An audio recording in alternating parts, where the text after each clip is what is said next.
Hi everyone, today let's talk about a smart way to optimize your cloud cost. Interruptible instances.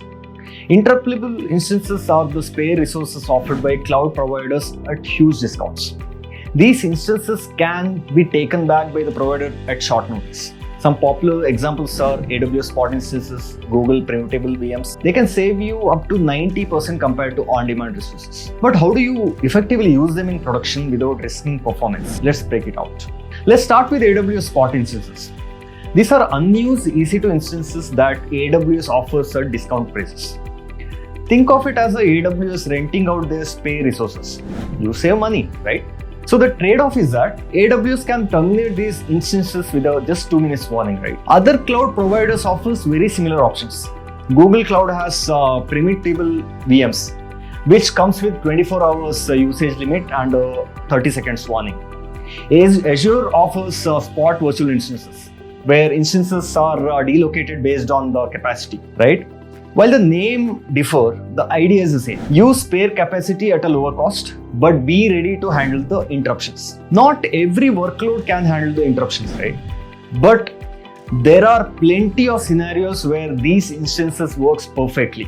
For example, batch processing tasks like video rendering, data analytics, data analysis, or training the specific machine learning models are very ideal for these scenarios. These jobs can be paused and restarted without much trouble, making them as a perfect fit for interruptible instances. If your system uses Kubernetes or Docker Swarm, you are even in a better position. These container orchestration tools can redistribute workloads automatically when instances are interrupted, ensuring your applications stay smoother and perfect. Distributed systems are another great candidate here. Applications designed to run across multiple nodes can handle the loss of some instances without affecting overall performance, right? For example, think of a big data pipeline where interruptions in one node don't really disturb the entire process. To use Spot instances effectively, you need to design your architecture to handle the interruptions gracefully. Auto-scaling is a super must. It ensures that the terminated instances are replaced automatically, right?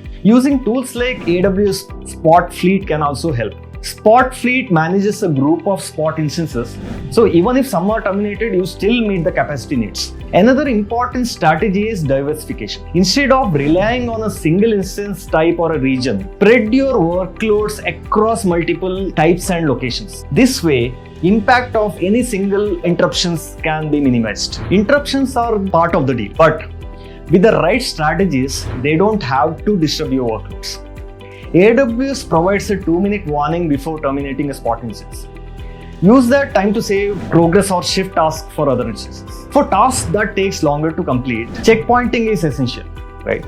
This allows you to save progress periodically, so you don't really have to start things from scratch. For example, when training machine learning models, checkpoints ensure that hours of training are not wasted if instance goes down, right? The main reason to use Spot instances is, of course, cost saving. AWS lets you track historical pricing trends so that you can choose instances with stable prices. You can also set a maximum price to make sure you don't go over budget. Other providers like Google Cloud, Azure offers very similar saving plans, but always compare these options with sustained use discounts to find best fit for your workload. At PageWisdom, we have helped organizations to build fault-tolerant systems that take full advantage of Spot instances while maintaining performance and reliability. It's all about balancing cost efficiency with the business need. And with the right approach, it's absolutely achievable. So let's take Netflix as an example. They use Spot instances for their video encoding pipeline, which processes huge amount of data. Because of this, workload can handle interruptions. They save significant amount on cloud cost without affecting the user experience. It's a great example of how Spot instances can work for non-critical but cost-intensive tasks. Interruptible instances like AWS Spot instances, Google Privable VMs, or Azure Spot VMs are super powerful tools for optimizing cloud cost. They are perfect for workloads like batch processing, containerized applications, or distributed systems.